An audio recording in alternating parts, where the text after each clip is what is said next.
a privy seal to keep the feel of 1960s style. We'll comment on the decor and we'll help the passerby. And at dusk when work is over, we'll continue the debate in a borrowed bedroom, virginal and spare. The catcher hits for 318 and catches every day. The pitcher puts religion first and rests on holidays. He goes into cathedrals and lies prostrate on the floor. He knows the drink affects his speed, he's praying for a doorway back into the life he wants. And the confession of the bench, life outside a diamond is a wrench. I wish that you were here with me to pass the dull weekend. I know it wouldn't come to love my heroine pretend. A lady stepping from the song we love until this day. He settled for an epitaph like walk away Renee. The sun upon the roof in winter will draw you out like a flower. Meet you at the statue in an hour. Meet you at the statue.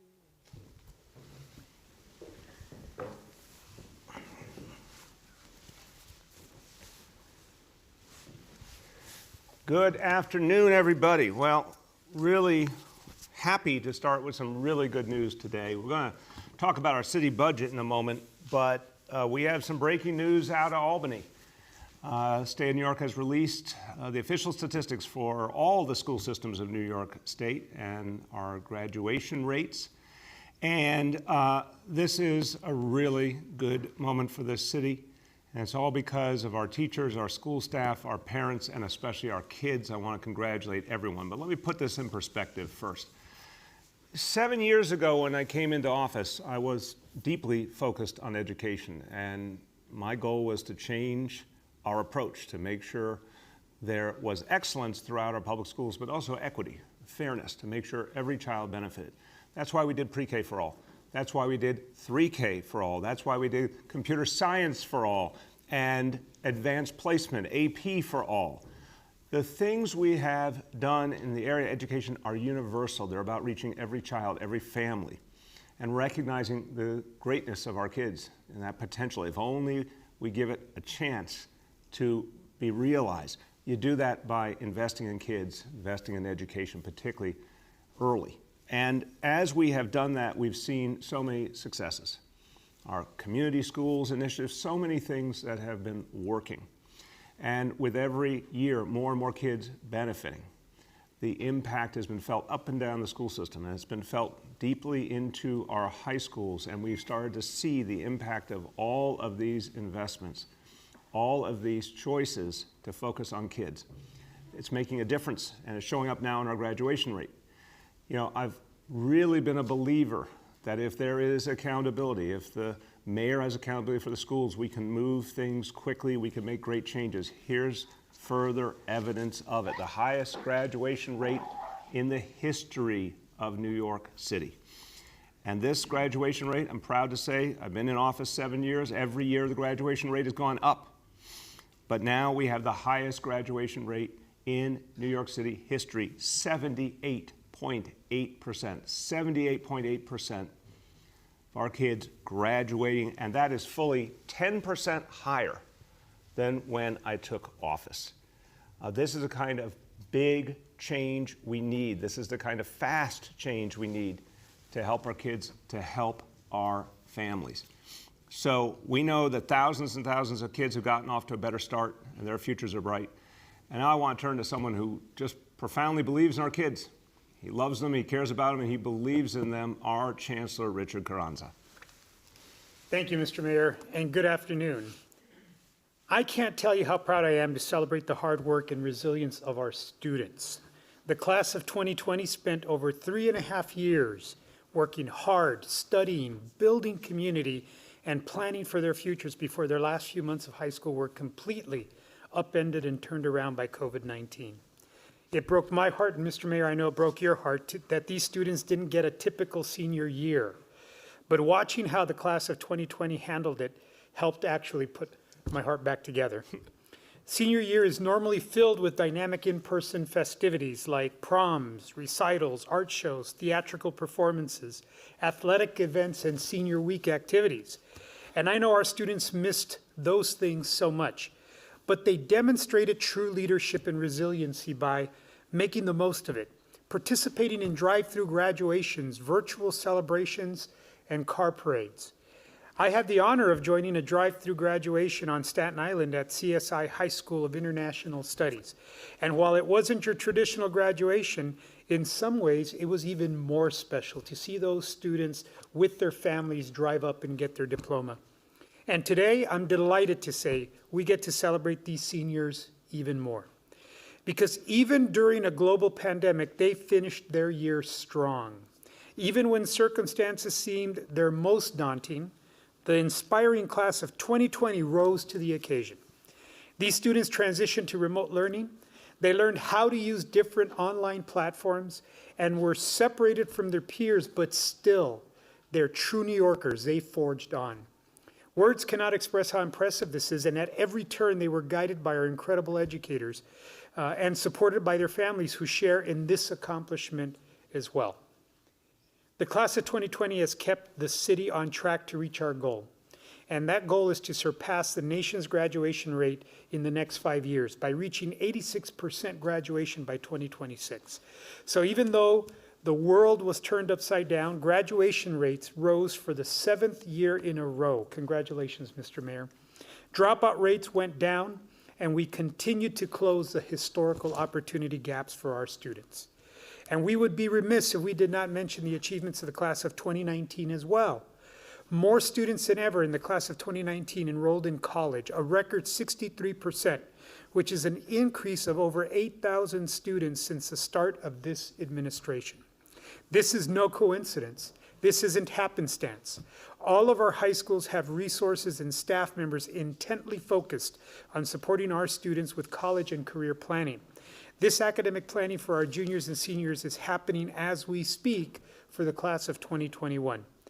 All students need to be supported towards graduation so they can move on to college and careers. And that's why we continue to forge ahead with our equity and excellence agenda.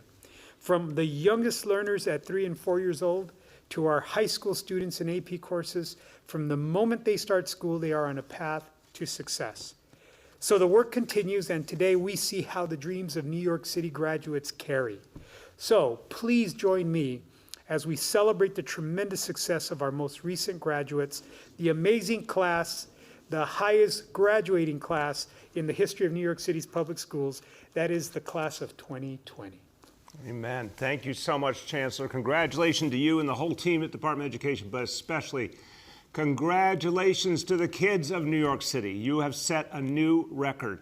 And here's what I promise you. We are going to meet and surpass the national graduation rate. We are going to show that New York City can go farther and farther and be stronger even than the national graduation level, because we've proven it year after year after year. And this shows that equity and excellence works. Invest in kids and good things will happen. And as the Chancellor said, we're closing that achievement gap. We are showing that kids of color are graduating more and more, getting more and more opportunities to go on to higher learning. Just invest in kids and great things will happen. Let me say a few words in Spanish. Hoy celebramos un nuevo logro de nuestro sistema de educación pública. Por otro año seguido, los índices de graduación de escuela secundaria han subido, esta vez al nivel más alto de los últimos 7 años. Este triunfo es gracias al trabajo de nuestros maestros, que dan tanto para que nuestros estudiantes tengan un mejor futuro. Okay, very, very good news. And now we turn to our city budget, our preliminary budget. And there's going to be some challenges I'm going to go over for sure. There's going to be some news that isn't so good, but there's also some really good breaking news thanks to Senator Chuck Schumer, and I'm going to be talking about that in a moment. And literally, we just got this news very recently today, and it's changing the presentation that I was planning to make as a result, and that's a great thing. But first, as we talk about, putting together the city budget is a massive, massive endeavor. And it takes the work of so many dedicated public servants. I want to thank everyone who's been a part of this process. First Deputy Mayor Dean Foulihan, Deputy Mayor and Chief of Staff Emma Wolf, our Budget Director Jacques Jiha, now undergoing his first round of budgets as our new Budget Director. The entire team at the Office of Management and Budget, our Intergovernmental Affairs Director LIEN Sleeper and his team. And I want to thank for their partnership, as always, in the City Council Speaker, Corey Johnson, and Finance Chair, Danny Drum. A reminder, we're going to go through the top lines of the budget, take some questions, but afterwards, for our colleagues in the media, there will be a technical briefing available to you to get into the details of the budget. So let's talk about the fiscal 22 preliminary budget. Let me give you this quick preface to remind you of a long ago ancient time, February 2020. When you look at this slide, it is so shocking where we were less than a year ago. One of the best economies we ever had, 4.7 million jobs, the most we've ever had in New York City history, 67 million tourists the year before. Everything was strong, unemployment less than 4%. That was February 2020. Now let's look where we are, and you see a very different world. And unfortunately, some of the bad news today. We're going to talk about the details in a moment, but what we've learned just in the last few days as OMB has continued to get more information on property tax receipts, that unfortunately we have seen our revenue trail off yet again. Previously had told New Yorkers that we had lost $9 billion in revenue between fiscal years 20 and 21. $9 billion as a result of COVID. Unfortunately, as we now look into fiscal 22, we can update that number and tell you the revenue loss from COVID will be at least $10.5 billion, a staggering number. And you're going to hear about the property tax element of that in a moment. We also can tell you about the massive, massive costs that have been incurred because of COVID, almost $6 billion already. Much of that FEMA reimbursable, not all. And we're going to talk about FEMA reimbursement in a moment and the good news brought to us by Senator Schumer. But just look at the sheer magnitude. Just since this crisis began in March, almost $6 billion of costs that we've had to bear. Unemployment, again, went painfully high. It's still way too high, over 12%. And almost 500,000 New Yorkers need work. People, 500,000 jobs we had gone. We're trying to bring those jobs back, and we have to lay a foundation to do that. And that's what this budget is all about. Remember, everything is about building the framework to get to recovery. That's what we're going to focus on. But let's look at this new revenue loss so it's clear. It's all about property tax. The overall revenue decline, $1.5 billion. That is driven by $2.5 billion in property tax revenue that is not going to come in that we had originally projected. That's because we've seen real problems with a lot of the areas of our economy. Hotels, obviously, an example. A lot of office buildings. Values have changed. Property tax receipts have changed. People who just can't pay, even if they wanted to, among homeowners. Lots of things happening here. So $1.5 billion is our overall revenue loss. Why is it not even worse? Because the rich got richer. Literally, the rich got richer. Folks who had a lot of money have done very, very well during this crisis, amazingly. You look at the stock market.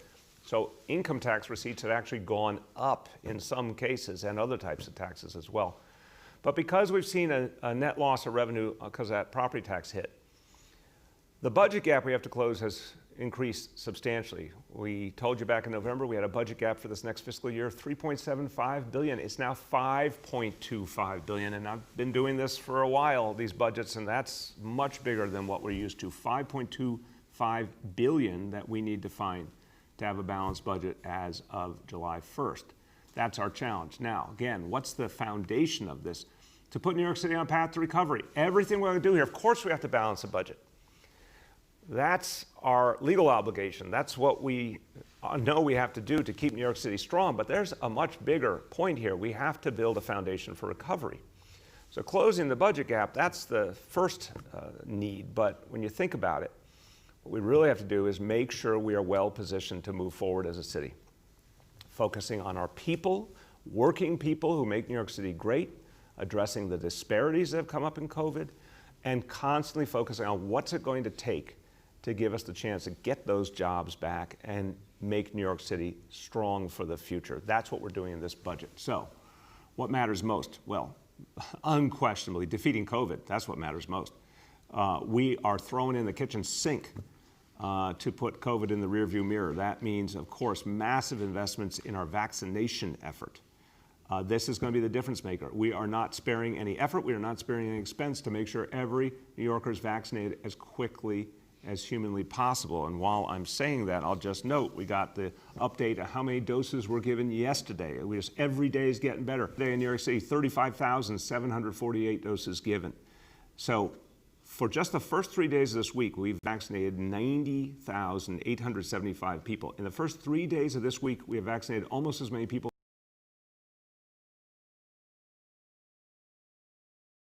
It's worth it. But there are huge expenses. There are expenses, however, that give us that.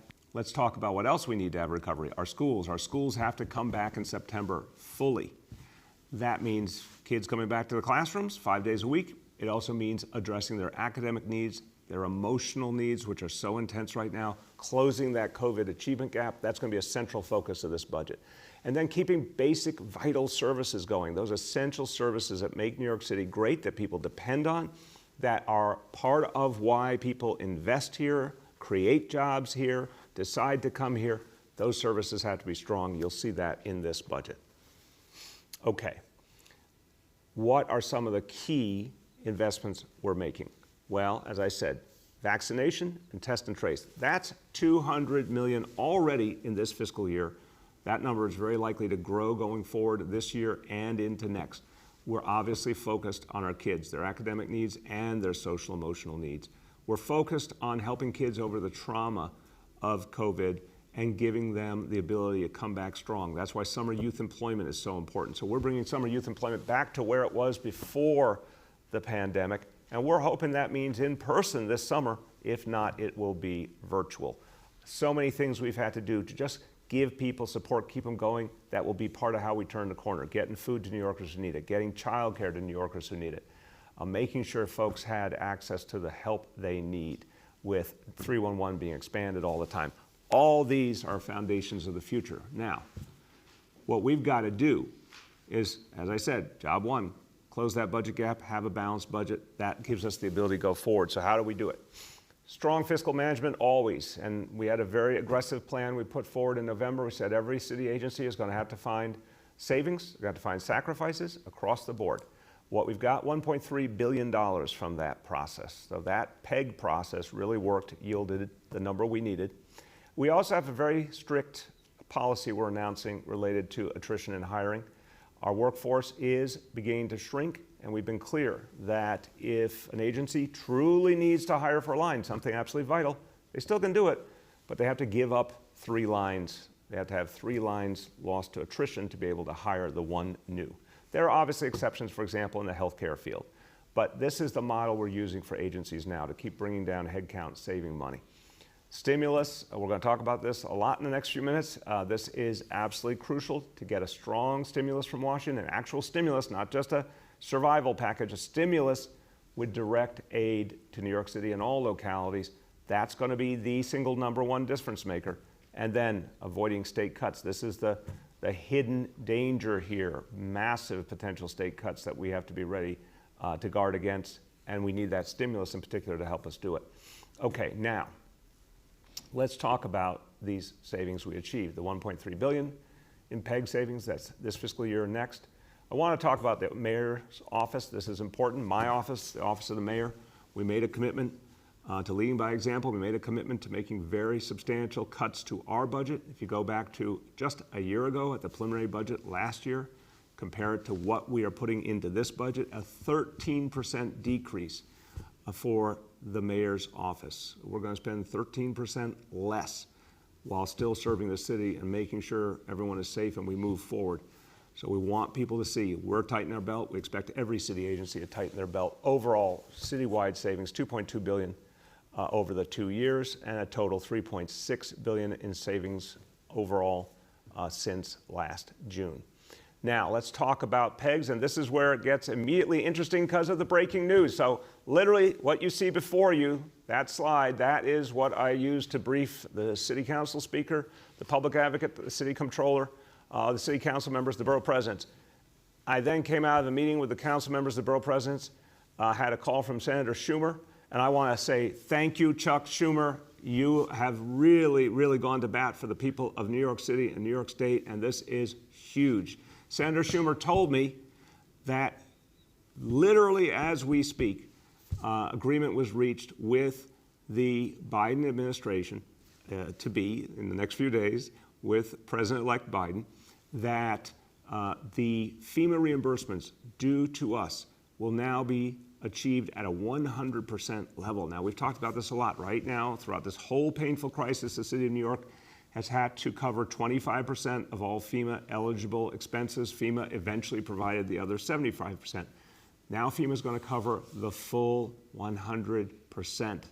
Talked to Senator Schumer. I expressed my profound gratitude on behalf of all 8 million plus New Yorkers. He has really done something great for us. And he fought for this. I know we had this conversation for months and months. I know he was fighting the whole time to get this done. Tried to get it from President Trump. President Trump wouldn't do it. Tried to get it from the Republican Senate. They wouldn't do it. But President-elect Biden said, absolutely, we're going to 100% FEMA reimbursement, and it's going to be retroactive to the beginning of the crisis. That's going to mean about $1 billion for New York City. So this is breaking news and good news. How exactly we're going to get it, when exactly we're going to get it, obviously real questions to be answered, and we can't count our chickens until they're hatched. We need the money to come in hand.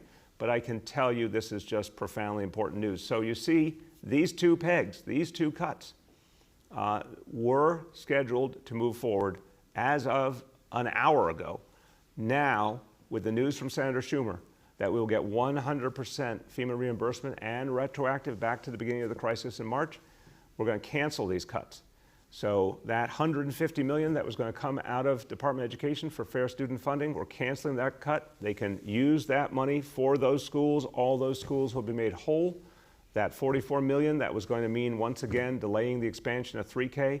We had to do it last year. We thought we were going to have to do it again this year. 3K has been an incredible success. Parents want it and need it. It's now going to be coming back. So this is live as we're speaking.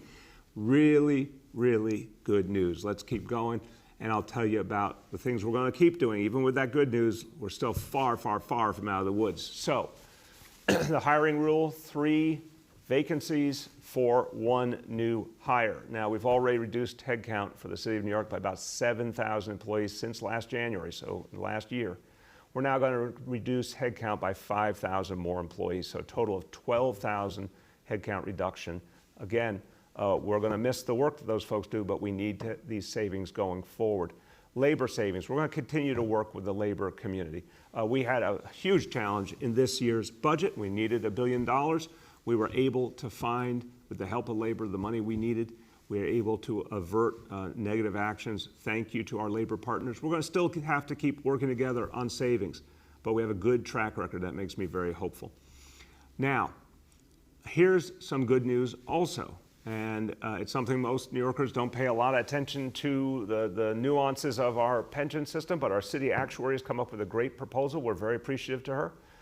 It creates savings right now, and it also reduces long-term risk for our pension funds. This new proposal, which we absolutely agree with, will save us $430 million in the current fiscal year, $300 million next fiscal year. So that's a great step forward. But here's where it gets complicated, everyone. I've given you some good news, but now this is where it gets dicey.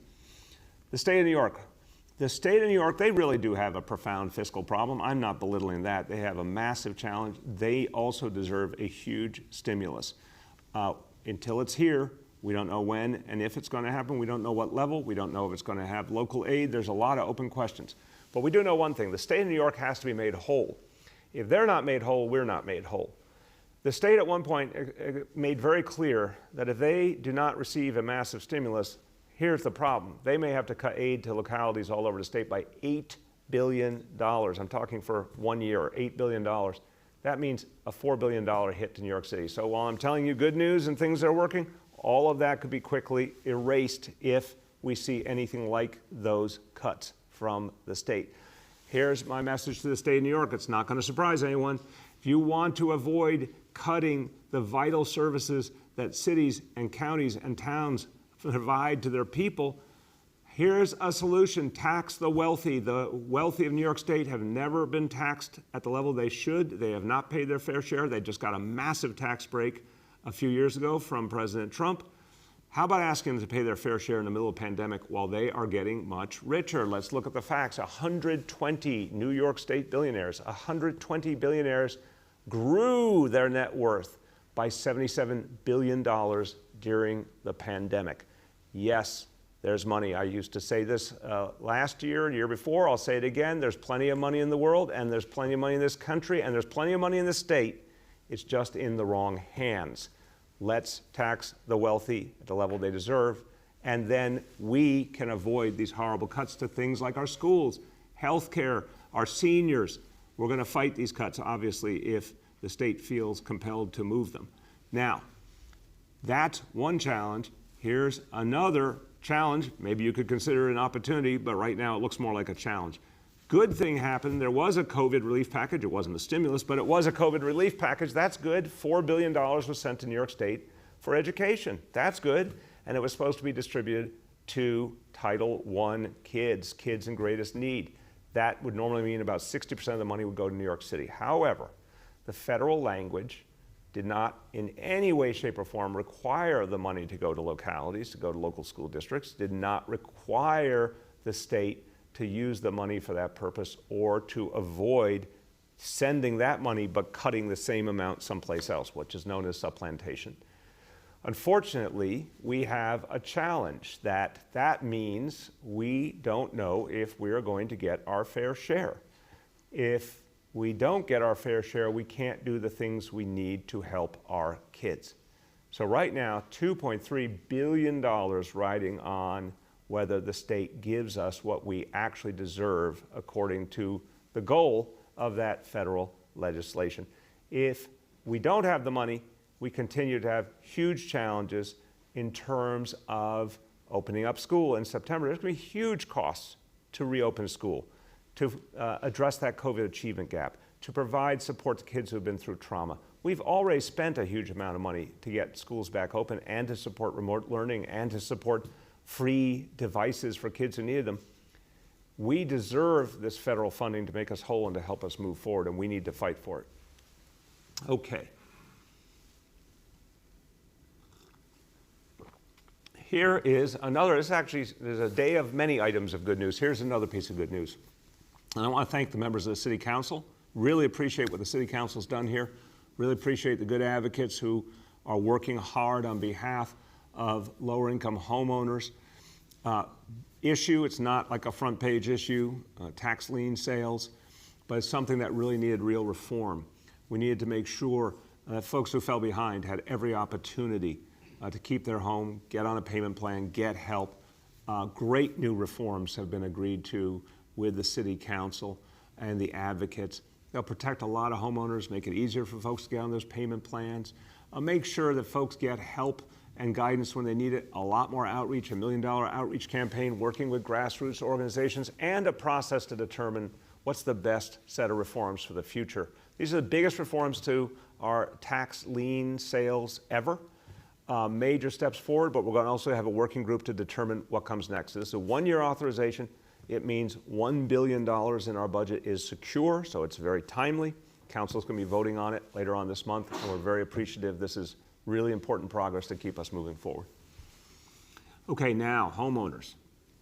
So the bottom line, I've said this many times as we've dealt with the worst of the COVID crisis, the fiscal crisis, now we've lost $10.5 billion. Folks have said, hey, in the past, my predecessor raised property tax rates. Are you going to have to raise property tax rates? I've said there's no way in hell I'm raising property tax rates. That would be wrong. It would be counterproductive. It would hurt so many homeowners and everyday New Yorkers who are struggling through the COVID crisis. We are not going to raise property tax rates, period. Not in this budget or anything else we do in my time as mayor. But here's another piece of the challenge. State law actually causes the property assessments to go up even in the middle of the COVID crisis. Assessments are going to go up, and that's going to cost money, tax money, to folks who are struggling right now 1 to 3 family homeowners, even folks who are lower income would have to pay that. We want to give them relief. This is an area, again, that literally hours ago I said to elected officials, this is something we want to do if we get a stimulus. But in light of what Senator Schumer has achieved for us, and we know we're going to get that money back, that FEMA reimbursement money, this is something I'm going to commit to right now. We will provide a rebate to owners of 1 to 3 family homes. So they have to own and live in those homes, 1 to 3 family homes, with a market value of less than $500,000. That adds up to about 293,000 families in New York City.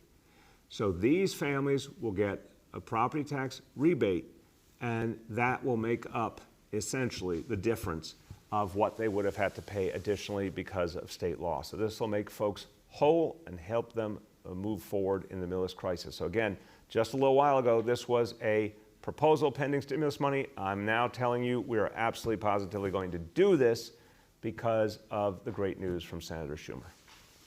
Okay, overall, the fiscal 22 preliminary budget, the dollar figure is $92.28 billion, $92.28 billion, almost identical to where we were in the November plan. But as you see, since November, the challenge is this new loss of revenue, $1.5 billion. That brings our total gap to $5.25 billion. Again, how are we closing that gap?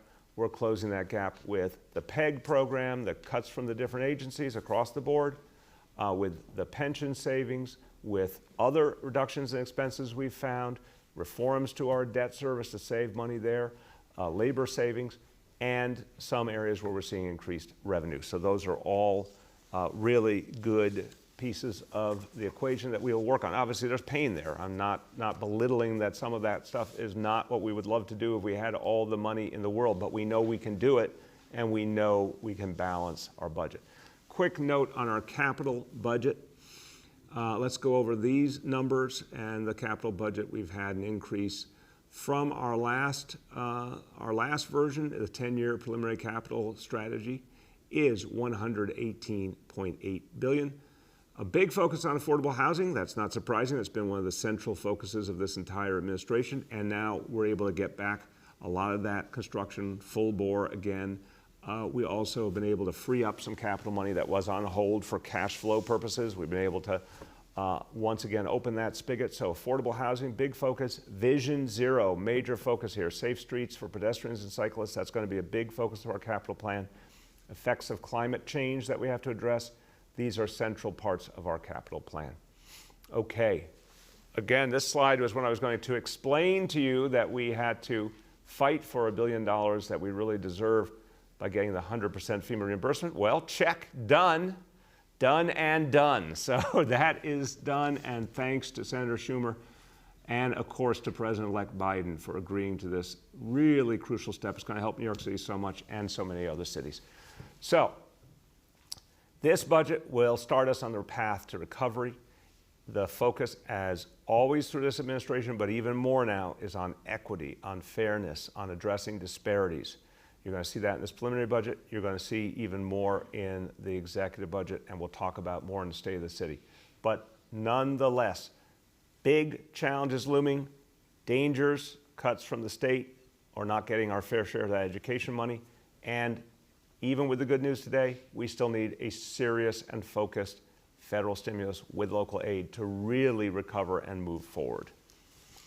Okay, quick look at the chart that gives you both this year's final numbers, but note, in addition to that $5.25 billion gap we're closing this year, the years ahead are not easy. So I want to caution everyone, next few years, continued major budget challenges. That's why we're always going to have a lot of work to do to keep tightening our belts and get through this crisis and get to a strong recovery. Few words in Spanish.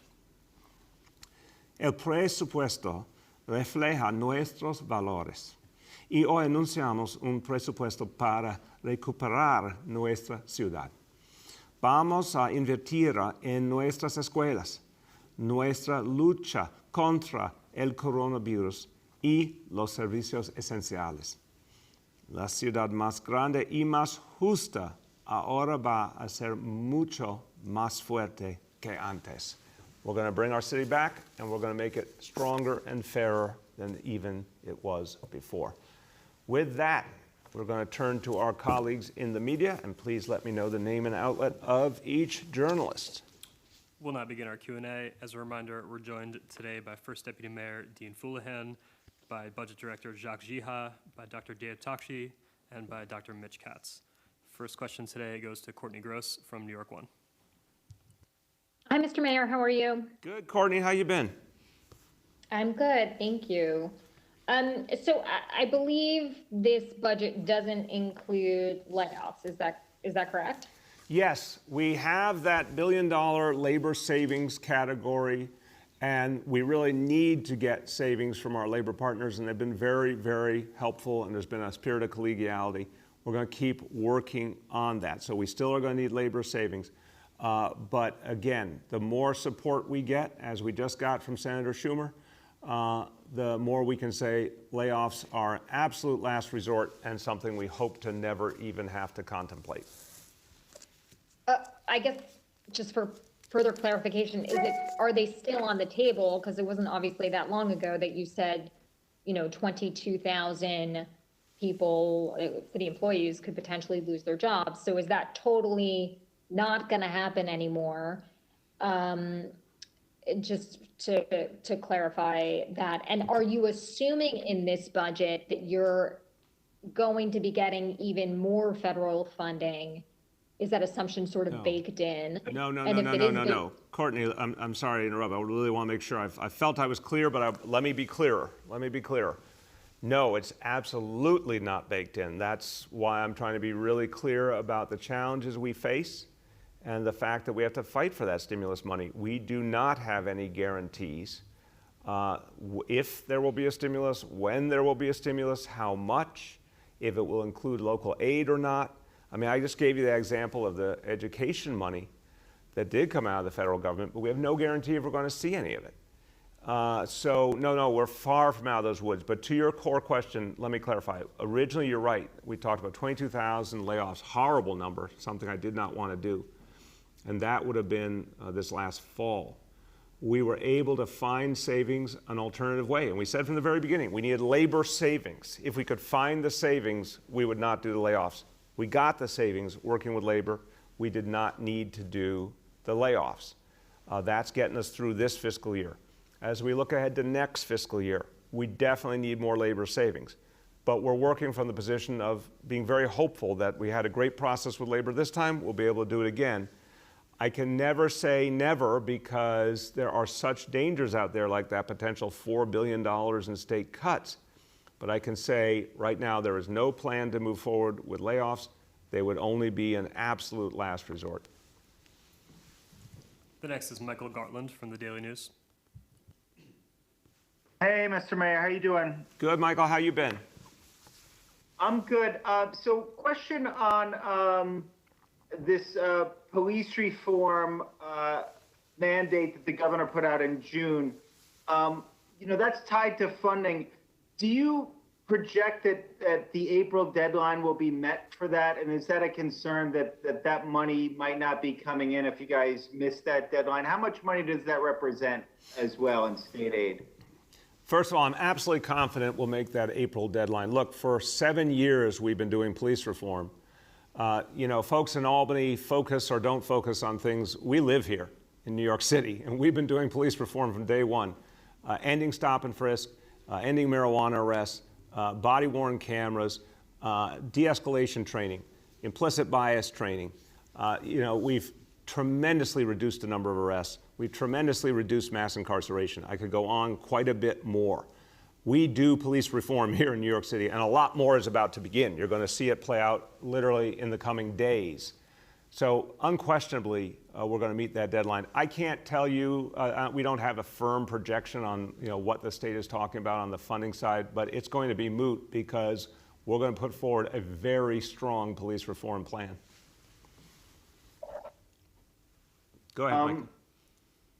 I'm also curious, in you talking to Senator Schumer, you have this FEMA windfall here. Windfall is maybe not the right word, but it's a plus for the budget. What other indications are you getting from Senator Schumer on what the stimulus package, what a stimulus package might look like? Or can you kind of clue us in on that? Look, I want to respect private conversations, and obviously I spoke to Speaker Pelosi about a week ago. But here's what I can say we know from the consistent stances both of them have taken. They both believe in a large stimulus, a true stimulus. They both believe in aid directly to localities. Both of them have been really clear about that.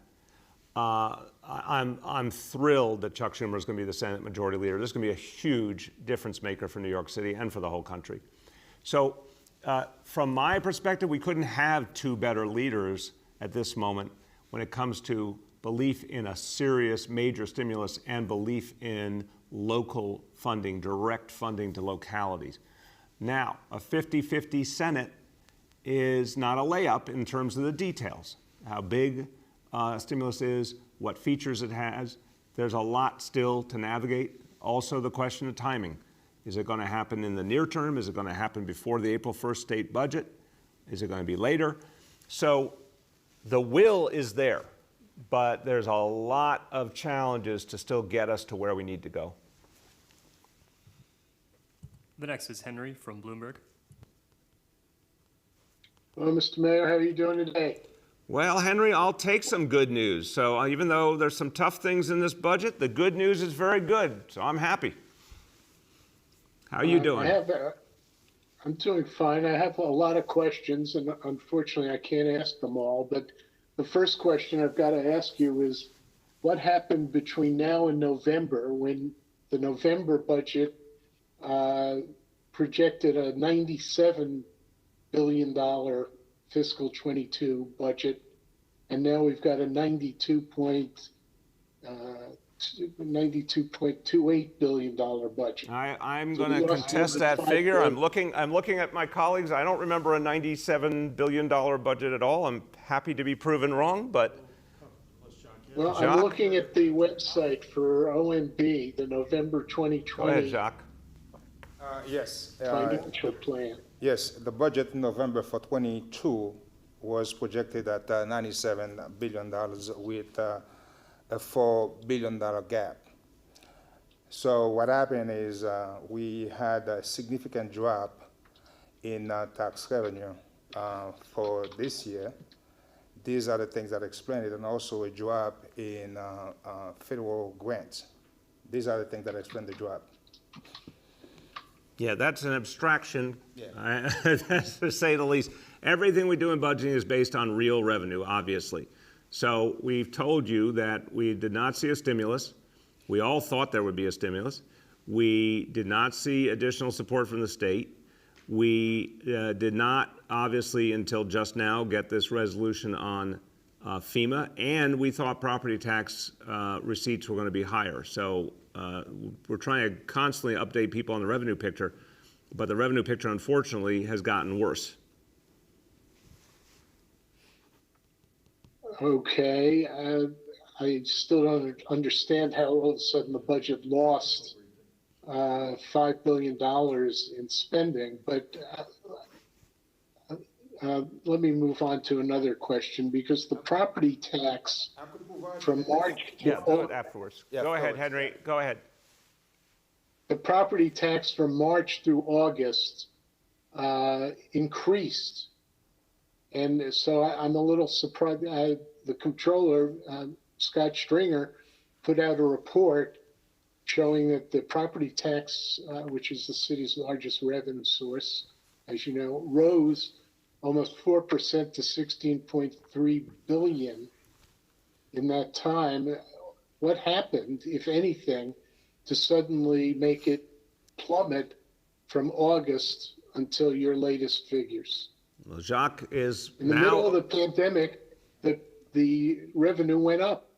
Jacques is now our OMB director, but obviously immediately before was our finance commissioner, so he very much finger on the pulse of tax receipts. But again, I want to, as I turn to Jacques, emphasize we're seeing two different trends, a negative trend with property tax, a more positive trend with some of the other taxation, including personal income tax. Go ahead, Jacques.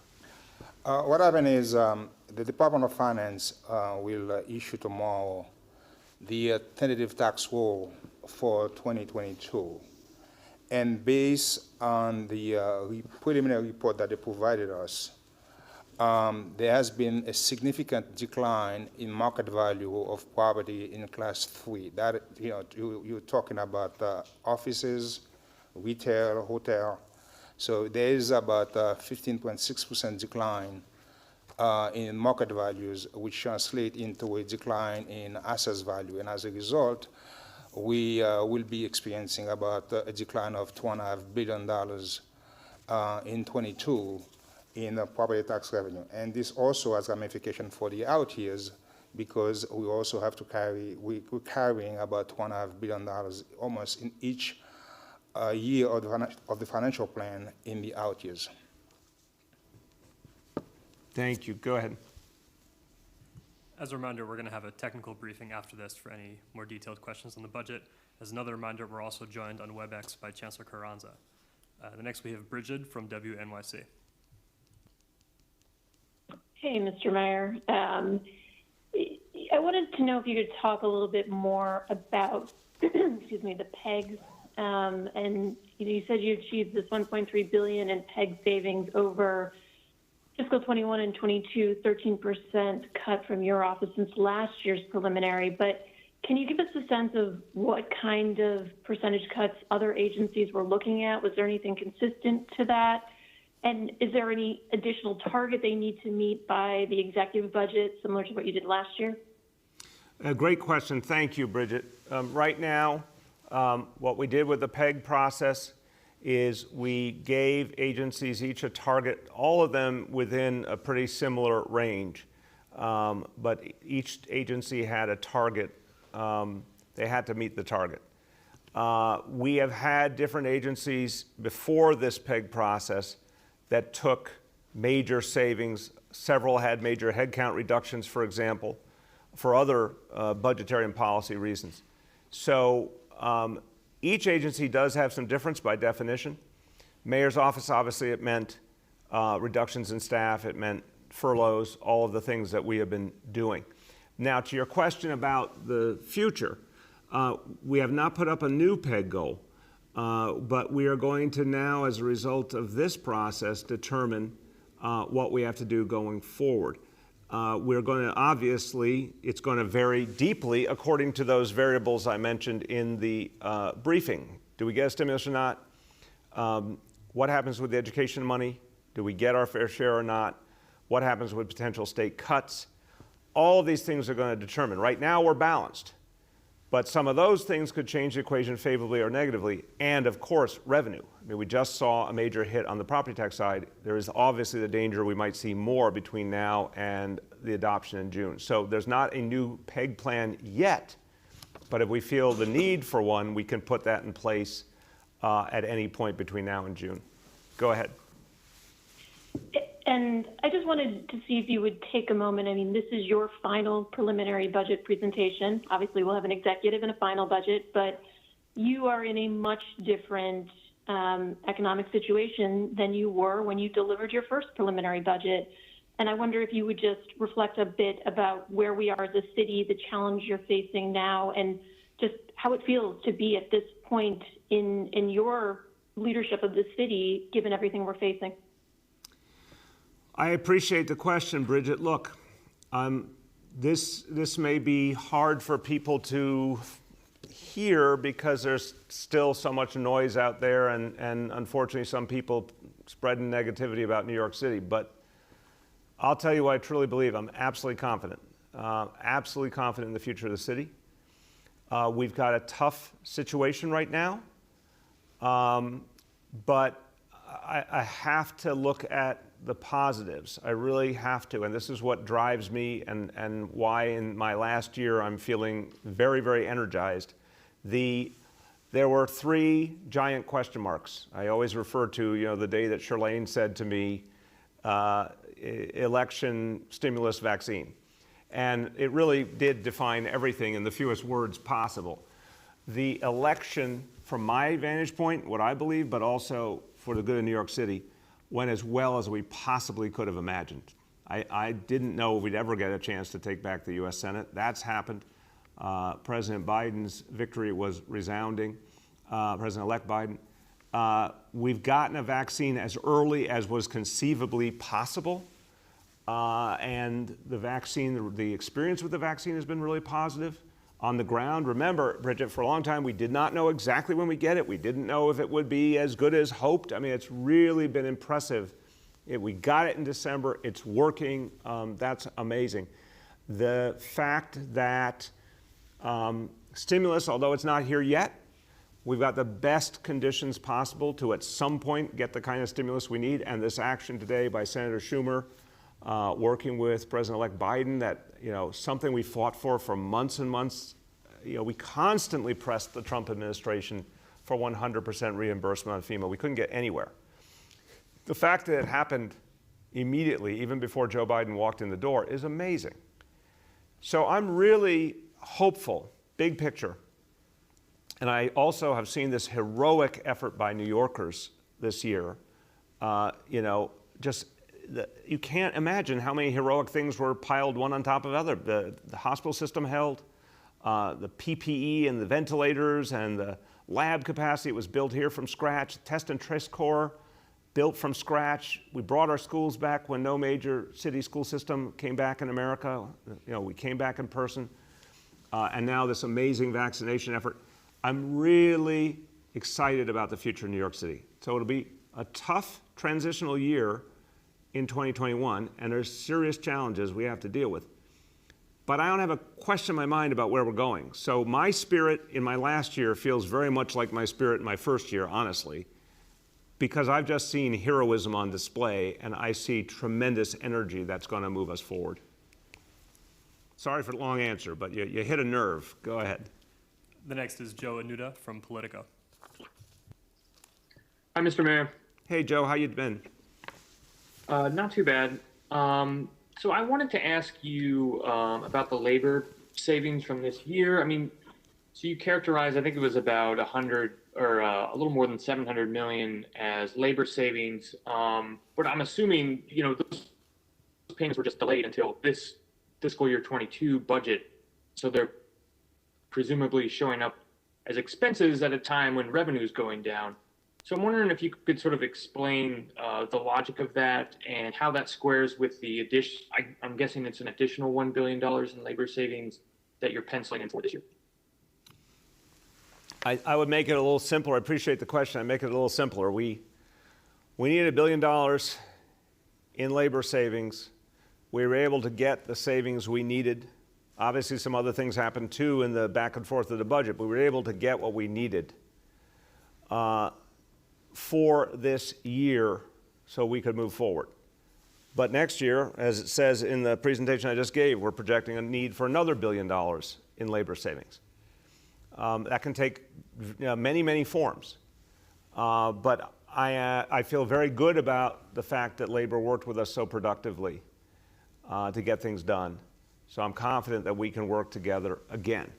But I think it's simple. We had $1 billion we needed to find some way to address. We found a way. Now we got to do it again for the next fiscal year. Go ahead. And I wanted to ask you, what was the thinking behind doing this presentation now? I believe the governor is going to give his budget presentation also this month, maybe next week. There's a lot of uncertainty about how the state budget is going to affect the city budget. So why not wait until he comes out with some of these numbers, and then you can give us a more accurate picture of the financial state? Yeah, good question, Joe. This is the statutory day. This is the day that's outlined for the preliminary budget presentation. And we were ready to give it.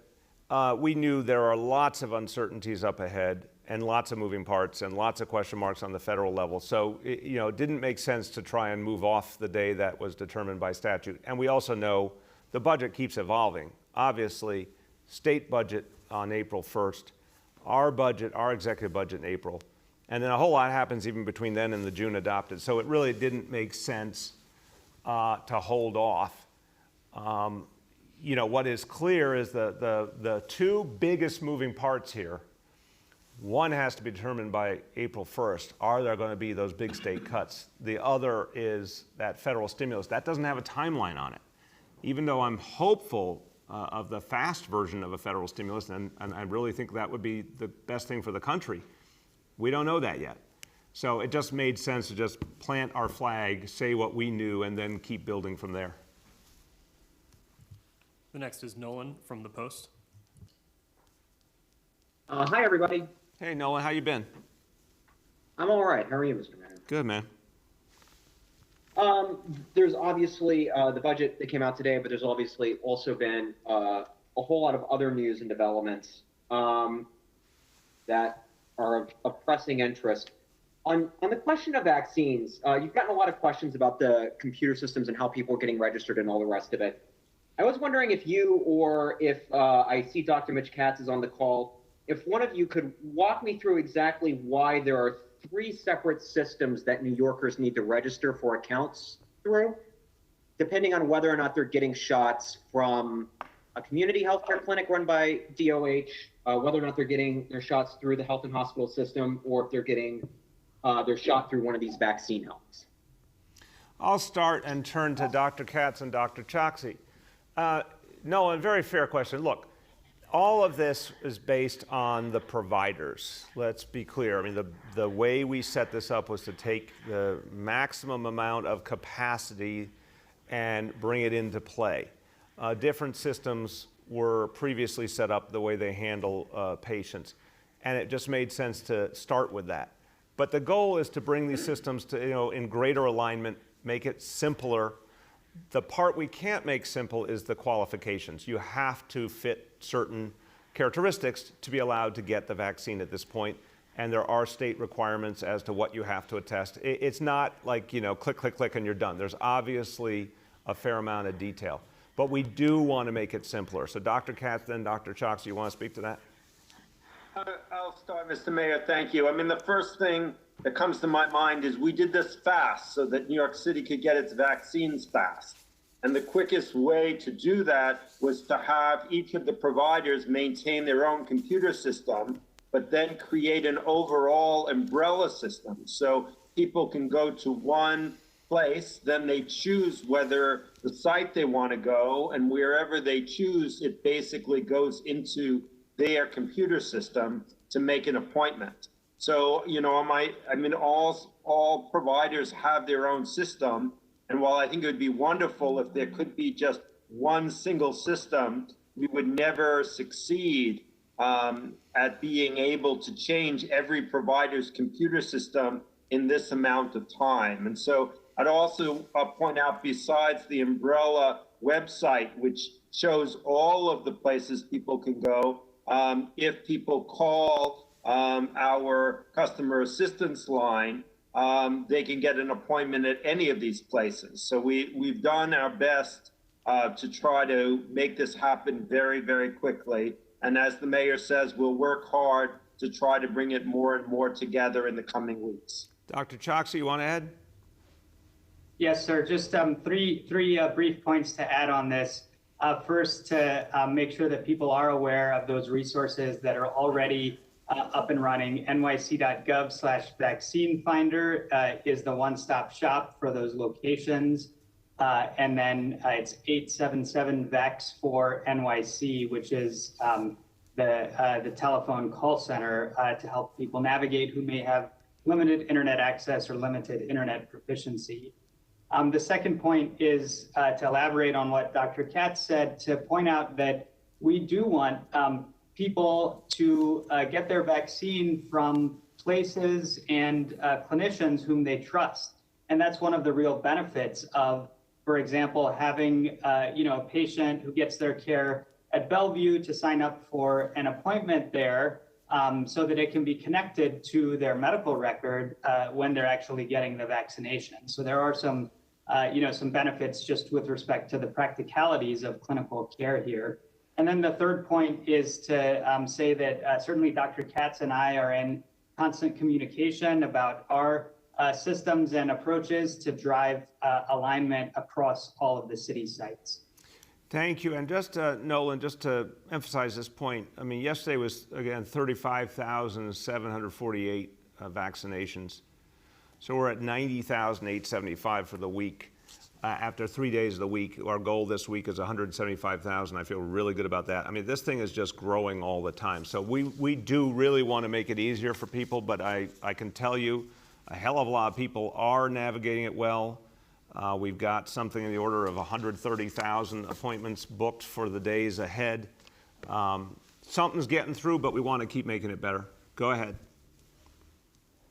Secondly, on another major story today, the state's Attorney General, Tish James, filed a lawsuit which asks for a monitor to be appointed to oversee police department reforms, but it also makes a series of startling claims about what you knew and when you knew it about the policing tactics used against the Black Lives Matter protests in May and in June. It says that you were aware and regularly viewing reports from your staff and from the media that showed that tactics that abused the civil rights of protesters were being used. And it also says that despite your awareness of these tactics, you, the police commissioner, and the chief of department, Terry Monahan, failed to prevent the officers from using these tactics. You were briefed. You regularly denied knowledge of these tactics. You disputed reports these tactics were being used. Reconcile why you were saying one thing to the public while you were internally being told another.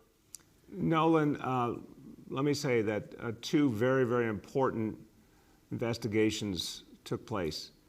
Department investigation of the city and obviously the Law Department Corporation Counsel looked in tremendous detail at what happened in those days, put out publicly very, very complete reports. And I thought they were thorough, I thought they were thoughtful, critical in the right way in terms of asking tough questions and raising tough concerns, came out with a group of recommendations. I accepted all those recommendations. We're implementing them right now. We have been for weeks and weeks now. Police Commissioner accepted them as well. I met with the Attorney General yesterday. We absolutely share the goal of deepening police reform. We're doing it. We're doing it as we speak, and we've been doing it for 7 years. So the bottom line is we're going to keep doing that, and the best way to get the job done is through the way that I think change has always been made best. The people sent me here to do this work of reform. We are doing it. We're going to deepen it. We're going to work closely with the City Council on an additional package of reforms ahead of that April deadline. So I'm convinced that we're going to continue to profoundly improve the relationship between police and community and move the city forward. We have time for two more for today. The next is Dana from the New York Times. Hi, Mr. Mayor. A couple of questions for you. First, the property tax has always been, depicted as the most stable of the city's revenue streams for good reason, because, changes in assessments are typically phased in over 5 years. What accounts for this sort of precipitous drop? How does one square that with, the fact that it's supposed to be the most stable revenue stream? No, it's a good question. I think this is, I'll turn to Jacques and Dean, but I'll say this, Dana. I think this is an illustration of just how much disruption occurred here. There have been economic ups and downs before in New York City. And you're right that, nonetheless, property tax was pretty stable. I mean, this is just a total economic dislocation for certain industries. We've never seen anything like what's happened to the hotel industry. We've never seen Midtown in the case it is now. I mean, the situation is now. I mean, come on, this is talk about perfect storm. What's happened to Midtown was inconceivable, and even in different downturns before, nothing like that ever happened. So we've got a global pandemic that has profoundly altered behavior for a period of time, and has had just massive domino effects on certain elements of our economy, and obviously for some property taxpayers, with less resources, has literally made it impossible for them to pay. So I think these are the reasons why we're so far away from the norm. Jacques, and then Dean, if you want to add. Yeah, it's a very technical question, but I would try to, if you want more explanation, I would provide it to you when we do the technical briefing. what happened here is, in terms of class 3 property valued, we have a mechanism in place, what you call a transitional mechanism in place. So the law basically says you phase in the increase over a 5-year period. However, if in any year you have market value that is lower than the transitional value, you have to go back and use the lower. So the mechanism that we have to smooth out, okay, for a lot of the properties, to smooth out the increase over time, breaks down for many of these properties. And as a result, okay, what you used to have basically as the counter-cyclical, okay, for property of the property tax system basically breaks down for a lot of these properties, causing the value of this property in that class to drop. So, but I don't know if I answer your question, but if you need more, an explanation, more technical explanation, I will provide to you in the technical briefing. Dean, you want to add? Yes. So the mayor sets the framework. Jacques gave you the specifics of how it happened, but this is very unusual, and it is a result of the pandemic and the economic dislocation. It is that simple and very unusual in the property tax, which is our most stable tax. Go ahead, Dana. Just to clarify, you mean class 4, right? Not Yes. class 3? No, class 4, I'm sorry, Okay. yes, class 4, yes. You caught the budget director. Good job. Good job. We like that. And then just, will these affect, like, how long will this property tax dislocation, like, how long do you think it's going to last? Given that, yeah, I guess, it's a technical question, but. Well, no, it's important. First of all, before I let my colleagues go, look at those out years, Dana. I mean, this is serious stuff. I'm glad you're raising it. That right now the out year gaps are substantial. I am worried about property tax going forward in light of this. I'm heartened that other taxes are coming in pretty strong. And again, good day, hopefully the very beginning of a lot more federal support that will change the fortunes for the city profoundly. But no, this is going to be a road back, and we do need to be concerned about the property tax going forward. Go ahead, Jacques. Yeah, it's like the mayor said, he has ramification throughout the financial plan. I mean, this is the first time since 1997, I believe, that we have a decline in, we're going to experience a decline in property tax revenue.